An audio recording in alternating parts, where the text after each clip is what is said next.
And now it's my honor and privilege to introduce our speaker today.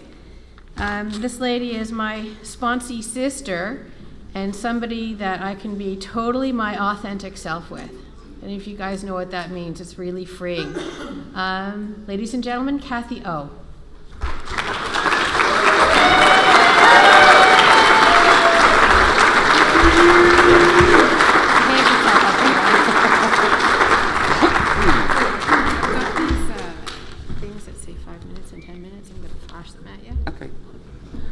Good morning, everyone. I'm an addict. My name's Kathy. This is the biggest crowd I've done, and I'm really nervous. I know. And that's what keeps me here, because I hear that. We love you, and I believe it today. I feel the topic today is Bend with the Wind, Step 2. Came to believe a power greater than myself could restore me to sanity. So in order to get there, I think I always like to let you know a little bit of where I came from. I was born middle child of 7, and I was born very ill. I spent the first 5 years of my life in Toronto Sick Children's Hospital. So when I came home, I had these 6 siblings that didn't know who I was, but somehow I fit into this family.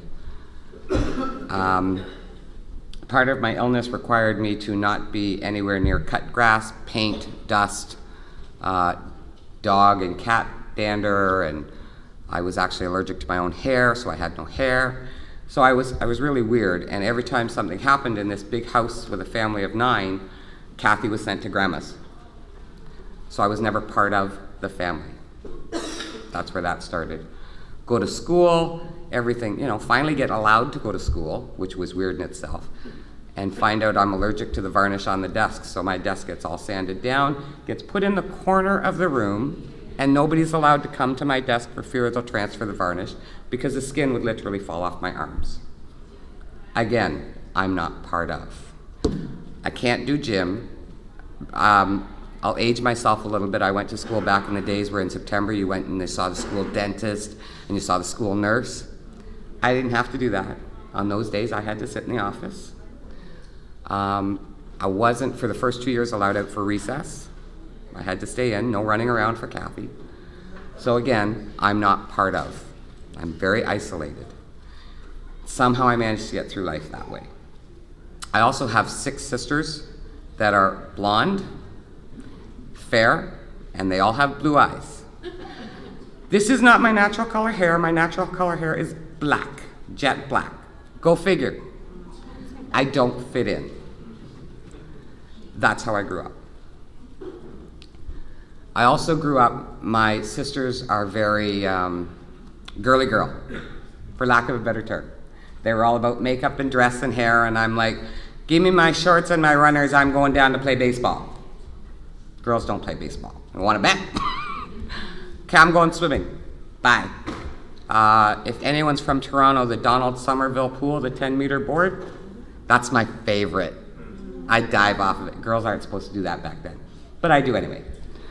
So, because I didn't fit in, why try? I'm going to be myself. And I did okay that way, or so I thought. Never had a friend. That's not true. I had one friend. Most of my friends just wanted to know me to get in with my sisters, because they were the in crowd. So I was used in that way. So I was used to that. And the only way I could have a friend, and I'll tell you right now, I can't stand hard rock. But if you like Led Zeppelin and I wanted to be your friend, Led Zeppelin was my favorite band. Guaranteed. I could listen to them all day. Never liked them then, and I still don't like them. But that's how I got by. That's what I thought I had to do. I knew no other way. Fast forward, I finally get married, and I married the first man that asked me, did I love him? I believe today I can say I did. And I also believe today I can say I still do, although we're not together. It took me a long time to be able to say that, but I can. He was a great man. I had 3 beautiful boys. I was fortunate enough to be a stay-at-home mom. Again, taken care of. I didn't have to do anything. But whatever he wanted, I did so that he would continue to love me. That's how I believed. When my marriage broke up after a lot of emotional and verbal abuse, and it took me a long time to realize that's what I was going through, I met a man, and of course now I'm alone, and the only way I'm supposed to be fulfilled is to have a man. And he was in the program, although he was a constant white key tagger, and I had no idea of this. I didn't know the drug world at all. I had been very secluded, and I figured the only way he's going to love me is if I try that. Actually, that's not true. My first statement with him was, after many relapses, buy enough for the weekend and I'll show you how easy it is to quit. Oops. You can all figure that part out because I'm standing here today. I don't need to go there. There are people in this room today that were there the first day I walked in and admitted that I had jumped the fence, because they had met me while I was his supporter and I was going to that support group. And they knew I had jumped the fence before I told them I had jumped the fence. And with keeping with bend with the wind, I was the opposite. I fought the wind all the way. There wasn't anything you tell me I didn't know, because I was that, I knew better. I had managed all through my life without drugs, except for, I think it's going to sound funny, but it was only a 2.5-year stint. But it was 2.5 constant 24/7. I didn't stop. I just kept going. And they know me. I didn't bend, not at all. I fought you tooth and nail. I took your hug, and everything you said was bullshit. I knew better. I was going to do it, and no one, So after a few white key tags, I realized that something was wrong. I didn't get it. I had tried the geographical change. I had changed sponsors a bunch of times. I did manage to stay away from the guys, only because the guy that introduced me to the stuff was still there, and I still thought I could win him back, because I could stay clean and show him how to stay clean, right? That was how I was going to do it. That didn't work either. Not a lot of my ideas worked. I don't get it. Oh, wait a minute, bend with the wind. Maybe listen to what someone else says and lean that way instead of you're wrong, I'm right, I'll lean this way. I'll go the other way. It took me a long time to figure that out. I did go into a rehab, and I did spend some time there and promptly left and relapsed. I've heard that a number of times. I think that's a familiar story. I did fine while I was locked up and couldn't go anywhere, but the minute I was out, and of course you're in there, you can't spend any money, so now you got all this money in the banks. When my addiction was discovered, the Ministry of Transportation took away my license. I have a very unique job where I have to be able to drive, and my job is governed by the Ministry of Transportation. So it was like, oh, I guess I'm not working for a little while. So I went, and for 3 years, the ministry said, you have to do this, this, this, and this before we'll give you back your license. And I kept trying to take shortcuts. And they kept saying no. I got a sponsor who finally said, can you maybe do it the honest way? Instead of the shortcut, take the full year they're asking and do everything they ask. Might work. I'll give it a try. Can't hurt. Within 9 months, I had my license back. And I had my job back, which was great. I'm really fast forwarding. Through all that, I'm jumping all over here. Sorry. In early recovery, my attitude was still, I needed a man. I needed a partner. Somewhere in my brain, it was, if you don't have a partner, you're not fulfilled. You're not a complete person without a partner. And today I understand that's what I call a tribal belief. It's what I was taught in my generation, and that's how we lived. You are not complete without a partner and children and house and a mortgage, and you're not complete. I really fought hard with that, with a very large family who, believe it or not only do none of them smoke cigarettes even, they're the kind that can take that much wine, have one toast, and leave it there. Yeah, sorry, not happening.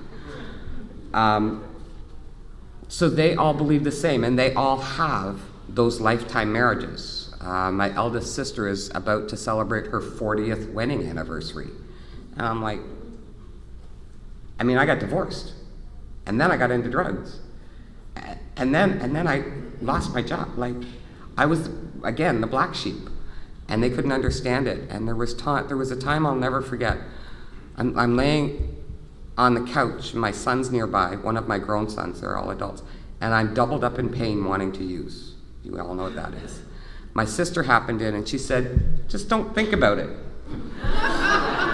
Okay, and if that was the case, we wouldn't all need to be sitting here. Thank you very much, but that won't work. They've cut me off, they've ostracized me. I'm not welcome in most of their homes, even after my time in recovery.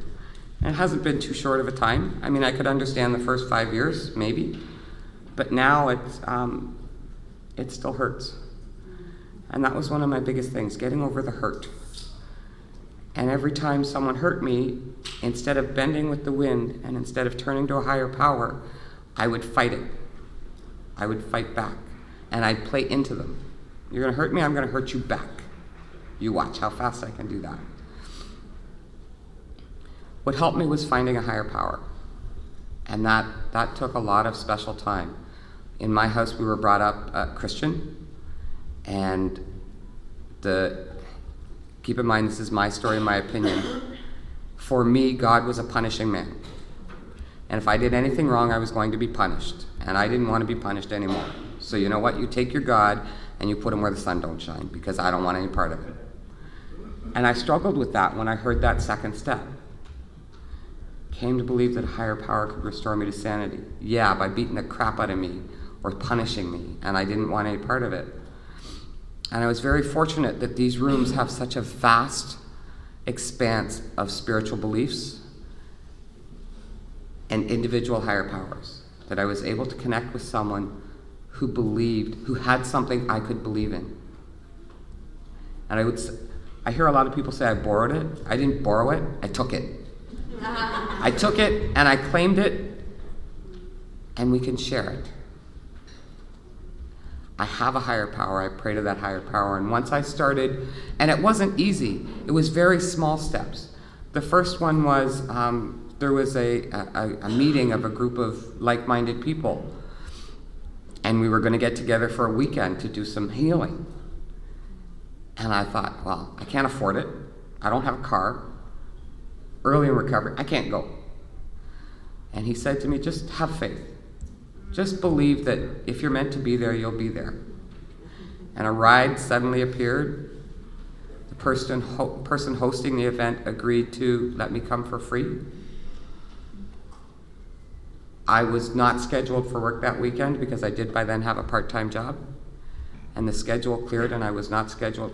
Everything just fell into place when I believed I would be where I needed to be. And I went there for the weekend and felt very much not a part of, didn't know why I was there, didn't think I fit in, and tried to secrete myself from everyone else. I just pushed away, put up this nice wall. And these loving women in recovery tore that wall down, brick by brick by brick. And it took them an entire weekend. And then I put it back up the minute I left, but they did get it down for a little while. And that was my first spiritual awakening, that it can happen, that I can let it happen. And I left, and I didn't use, and I didn't die, and I was able to keep going. So when it happened again a few months later, again, it's like, okay, I just need to believe that it can happen. I just need to believe and ask this higher power that I've become familiar with to find a way for me to get there. Doesn't mean it's going to be easy. It doesn't mean the money's going to drop in my lap or any of that. I actually had to do some work for it. I had to suggest to my employer at the time that I'd like this weekend off. I had to call around and see if I could get a ride from the women I knew were going. And then I had to save pennies, because that's all I had, to give what I could to attend, because I didn't want to go on another freebie. And I managed to do it. I just managed. I don't know how. Today, I don't question it. For me, my spiritual awakenings are in hindsight. I don't see them coming, but when I stop and think about it, it's like, that was a higher power moment back there. That was not me. I'll give you an example of that. I drove up from Toronto on Monday, had my car in the shop the Thursday before that, got some work done on it, explained I was driving to Ottawa, and my mechanic says, it's all good, you'll get there and back, no problem. 50 kilometers south of Ottawa, I hear this on my car. Don't know what it is. Call my mechanic. He says, well, when we looked, your wheel bearings were starting to go. That's probably all it is. You'll be fine. He says, no, wheel bearings take 6 months to a year to go, and people drive on them already wearing out for a year. Come on, admit it. We all do it. We don't drive our car perfectly. And I knew this because I drive for a living. If it's the wheel bearings, I'm good. Kept getting worse all weekend. So finally, what day was it? Thursday. Picking up a friend at the airport to bring her in here. And it's really bad. So I call my friend that I've been staying with since last week, and Helen, call your mechanic. I want him to look at my car. We pull into the mechanic. He gets out and looks at it and says, you have one lug nut on your front tire. That's a higher power moment, because normally I would trust my mechanic and drive it back to Toronto. Don't think I would have made it. That's a higher power moment. I don't notice those till after the fact. So I start going to these women's groups, and I really don't notice a change in me. Everybody else does.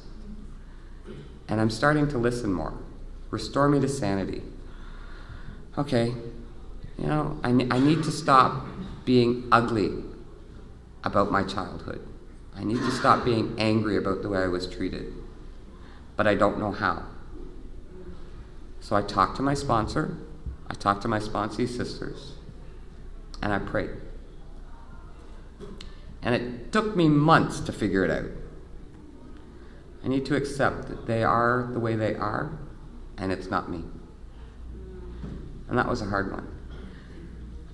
Bend with the wind, can I forgive them? Nope, not yet. I love that word, yet. Not yet. I don't have to forgive them right now. I have to accept that that's the way they are, and that's the way they will be. But I don't have to forgive them. They hurt me deeply. I can be sociable when around them at a family function. That doesn't mean I have to seek them out. I can stop and say, yeah, I'm fine. Work's good. Hope you're well. How's your kids? Look at my grandson. Isn't he beautiful? I finally have one. But that's about all. So after I finally figure out that I don't have to forgive them and that I can pray, of course, then I start praying for it. My mind slips back to what society dictated to me back then. I need a partner. I have to have a partner because I'm not complete without one. And I start looking at the guys in the rooms. Sorry, no offense, guys, but I didn't like any of you. You're all sick fucks. I'm going to find someone out there that isn't in here because I don't want to have to deal with your recovery. I have enough trouble dealing with my own. So I go out and I date a couple guys, and what do I find out? They're all going to fix me. I'm like, you're kidding. Wait a minute, what goes around, and I heard that last night. Thank you very much, lovely lady. What goes around comes around. Because don't you know, that's how I started. I was going to fix him.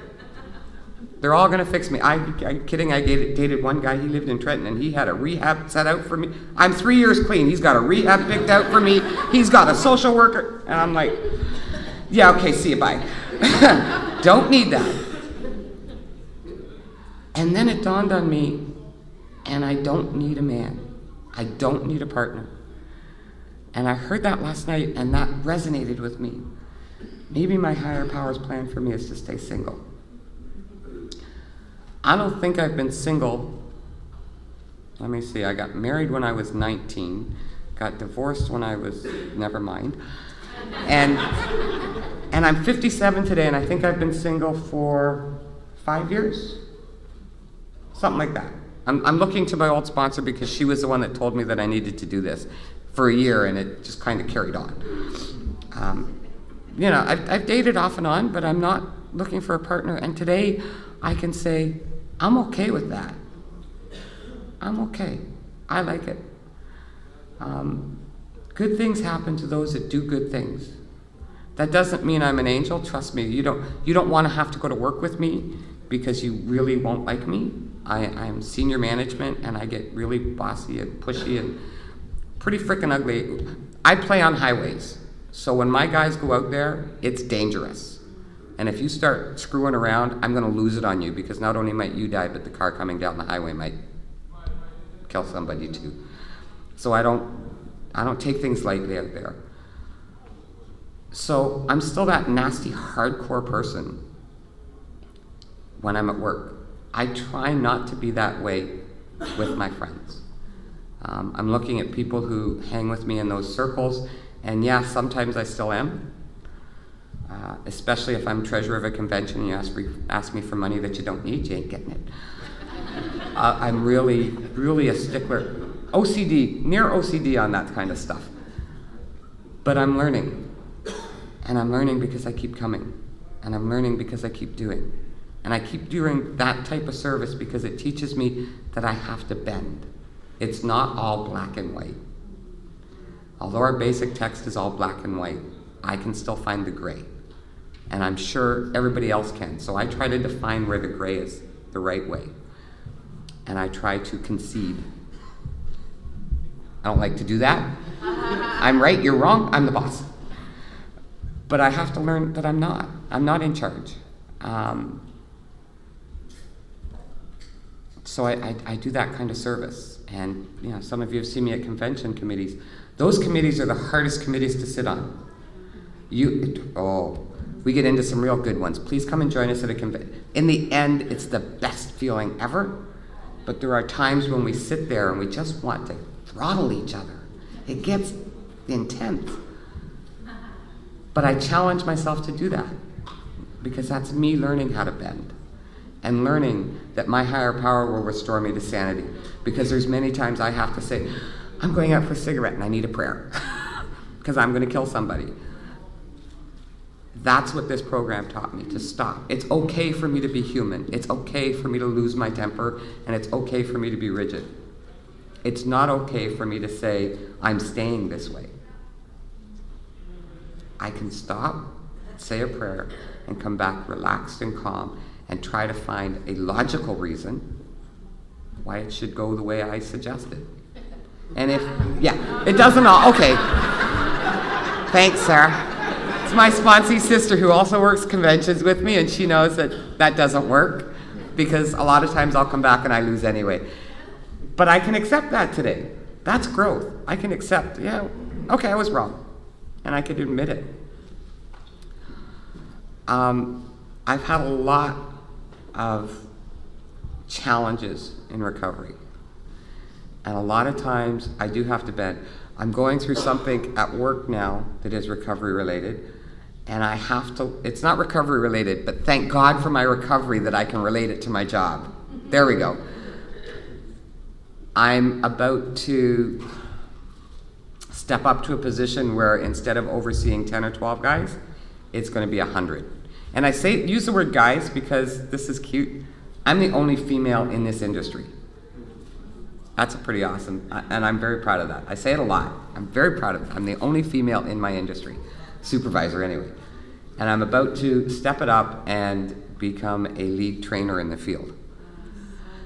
So the funny thing is, I get this topic when I get here, and on Monday before I left Toronto, I had a conversation with the owner of my company, and we've just bought out another company, and he says, we're having a little difficulty, and your name's come up a few times about being a little nasty and pushy with the new guys.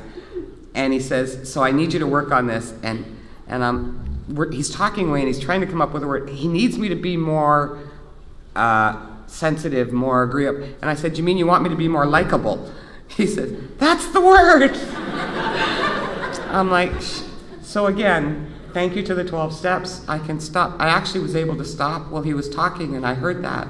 And I need to apply the 12 steps.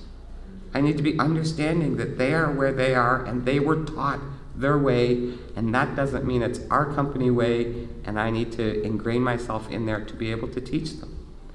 If I can, they have to like me if they're going to listen to me to teach them. There's where that sanity comes in. Because it's insane for me to think that I know best and everybody's going to do what I say. Especially in my field. You know, I have these 28-year-old men, young men, looking at me saying, yeah, lady, you go do what I do. Then I get out on the highway and show them that I can, but those days are dying. I can't do that much anymore. But that's a challenge for me, and that's the 12 steps of living it in my life. I live it out there at work every day, or try to. Yeah, let's be honest. I try to. I don't always succeed. There's many times where I'm like, you don't want to get trucker mouth, and that's what I do.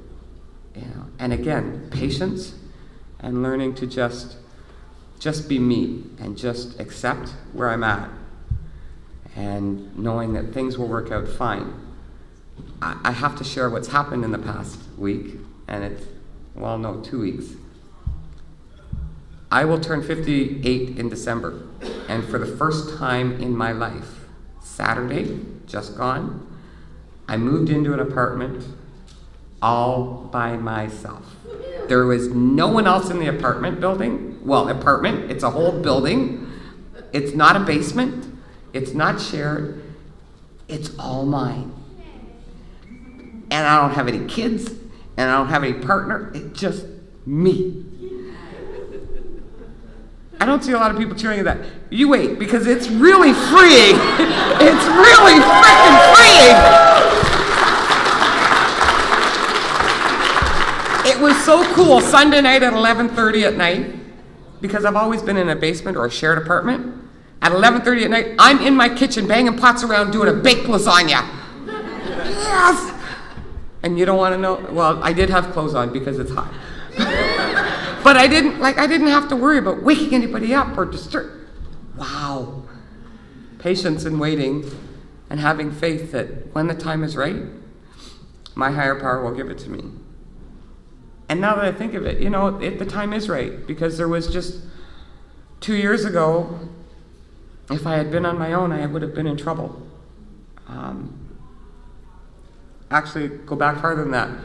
5 years ago, my middle son made a phone call to me. And at the time, he was 26. And he called me and he said, driving on the 407, I have a lead foot, so I'm doing like a $1.45. And I answer my phone. Of course, I talk on the phone when I drive. I break the law. And he says, he's in tears. He's just got a response, results from the test, and they believe he has cancer. I broke down in tears. You never saw anybody take a shoulder of the road so fast in your life. I didn't cry when I talked to him. I talked to him, calmed him down, said, let's wait and see what the oncologist says and take care of all that. And I hung up and I broke down in tears. And my phone has 92 phone numbers in it. 87 of those are recovery people. And I just went through the list till I got an answer. I was ready to use that day. It hurt. It hurt very bad. And I didn't think to pray, and I didn't think about anything else except crying, shaking. I'm going to dial somebody's phone number. Thank God the first thing I listened to was some recovering addict say, dump that phone, don't keep the SIM card, and only put recovering numbers in it. Your new one. I had no numbers, and after 5 or 6 years, I had no numbers up here either. The only numbers I had were recovery. It was a false positive, thank God, because I couldn't imagine that. And that was the power of these rooms that got me through it, and why I didn't have my own place, why my higher power knew I wasn't ready to have my own place, because I didn't have a place to go home to and isolate and cry. I had to go home to a place shared with someone who knew I was in recovery. My recovery friends had already called, one of them was close enough, they'd already called my roommate and told them what had happened and I was coming home. They were there with me. They were there with me. They were also in recovery. They didn't coddle me, they didn't tell me, but they were there. And sometimes that's all I need, just someone there who knows, and it's, because my attitude is, I can't go use now, I'll disappoint them. So sometimes that little bit of, the only way I'm going to make you like me is if I stay clean, really helps. Really helps, especially in this mind. Because this mind hasn't changed that much. All it knows how to do is stay clean by phoning someone who cares and getting my ass to a meeting. That's all it knows. And that's what I do. 2 years ago, that same son, my boss called me into the office when I got to work. And that same son, today I'll call him an idiot. I love him to death. He's my favorite son. I'll never say that with all 3 boys in the room, but he is my favorite. Was arrested for trafficking. You would think he would have learned from watching the shit his mother went through to stay away from that stuff. Fortunately, he's not using, but he was trafficking. And again, that was the first time I got upset and didn't think of using. I got upset and thought of killing. But my higher power took over, because that's what I let happen. And I phoned someone where my son lives in recovery and said, I need a lawyer. You know, recovery people have great resources. I got the best lawyer in Hamilton for him. Thank you very much. I appreciate it. Did he get off? Yeah, he got his slap on the wrist. You know what? Today I can say it's his problem. I did the motherly thing. I didn't do the I'm going to fix it thing. I did the mother thing. Here's your lawyer, son. You pay the bill. You owe me this much because I had to pay the retainer, and damn it, I made him pay it. Good luck. Show up in court. I'm his surety. I tell the truth. Do I think, you know, and then I upset him because I turned to the judge, you know, if you want, I'll go move in with him. No, they didn't let me do that, but that would have been really cool punishment for him. See, my evil side still comes out. My evil side still comes out. But because of this room, it doesn't come to fruition. A lot of times I'll think it, and I'm allowed to. I don't have to act on it. And that's the beauty of recovery. I don't have to be the angel. I don't have to be perfect. God, I hope I'm never perfect. Because once I'm perfect, I'll stop learning. And at my age, I have a whole ton left to learn. And I only learn it in these rooms. These days, my work is demanding and keeps me away from meetings. I'm lucky if I get to one a week. Sorry, I'll be honest. I'm lucky if I get to one a month. And it's usually a service meeting I get to once a month. I'm working on it. I'm honest about it. I struggle without it. What I do have is a list of phone numbers that I can phone and do a phone meeting. It works. And I pray. And I follow my beliefs. My beliefs of being good to each other so that someone will be good to me. That's all I can do. So if I bark at you, it's usually because I'm tired or I've had enough, but I will apologize later, I promise. And if I don't, you can call me on it. That's what I try to do. People have told me I'm there. I wish I could see it.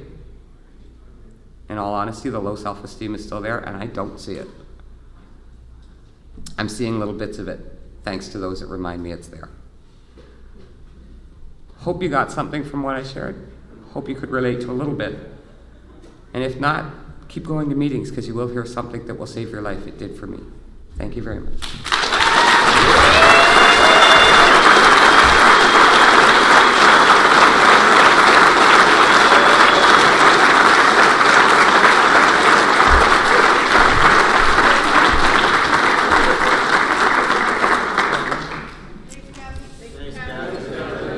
On behalf of Orkna 28, I would like to thank Kathy O for sharing her experience, strength, and hope with us.